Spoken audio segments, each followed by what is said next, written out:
9 کەس لەم خانەوادەیە بە بەردەوام کار دەکەن. کاری ئەوان بە خێوکردنی ئەم مێگەلە بزنەیە. ئەم بێریەش 3 ساڵە وازی لە خوێندن هێناوە و لەگەڵ باوکی ڕۆژانە کار دەکات.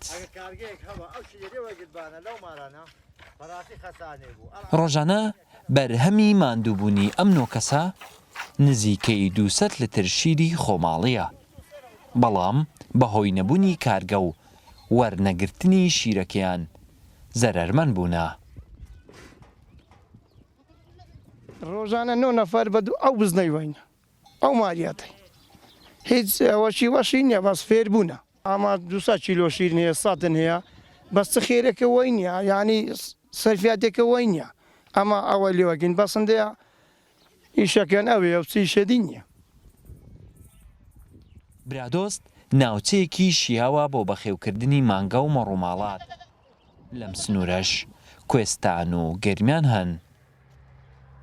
ساڵانەش بەشێک لە ئاژەڵدارانی پارێزگای دهۆک و هەولێریش کۆچی کوێستانەکانی برادۆست دەکەن، بەڵام بەهۆی نەبوونی کارگە و وەرنەگرتنی بەرهەمی خۆماڵی ئاژەڵداران خەریکە واز لە کارەکەیان دەهێنن. سنووری سیدەکان هیچ کارگەیەکی شیرەمەنی نییە و پێویستیشی پێیە. 1210 ئاژەڵدار هەیە، تقریبان 31,000 سەر بزن، 10,000 سەرمەڕ، 23,000 سەرچێل و مانگە هەنە لە سنووری سیدەکان. چاخنەبوونەوەی بەرهەمەکەیان و گرانبوونی ئالیکیش زیاتر ئاژەڵداران هان دەدات واز لە کارەکەیان بهێنن.